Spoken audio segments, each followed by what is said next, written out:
Hi, it's Delusion Dispeller, and I'm back with what makes a narcissist and psychopath tick. This is portion number 7 of the series, I believe, if I'm counting correctly. Hopefully, I am.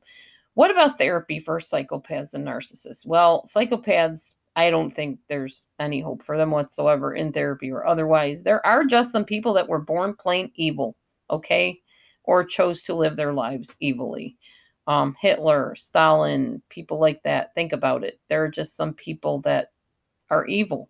And no, there is no hope for them as far as I'm concerned. That's my opinion. You don't have to take it to the bank or agree with me. Narcissists, on the other hand, like I said, yes, in some cases, if you take them totally out of the narcissistic supply situation, you can reprogram their brains, some of them. There's hope. Now, with my ex, let's talk about therapy. When he went to therapy, he used it basically to throw me under the bus. He would say things every time he was questioned by the therapist about, well, why didn't you do this? Or how come you're not doing that? Well, if she would just mind me, meaning me, his wife, if she would just mind me, then I wouldn't have to snap on her. If she would just do what I tell her to do, there wouldn't be any problem. If she just do what I said, and the therapist knew right away, narcissist.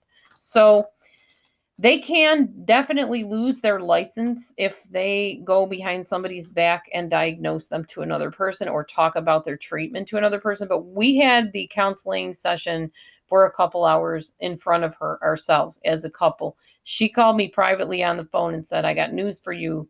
This is a narcissist. If you stay with him, your dreams will never be realized. Your needs will never be met. It's all about him. It's all about meeting his needs and doing what he wants and doing his bidding. And I wouldn't stay with him if I were you. And I still stayed for like another couple years, 3 years, whatever, before I divorced him. So, anyway, I don't think therapy always helps them. Like I said, I think you have to isolate them from any type of supply, anybody telling them they're wonderful, they're handsome, they're talented, because that's what they thrive on. That's what keeps them going in their narcissistic ways.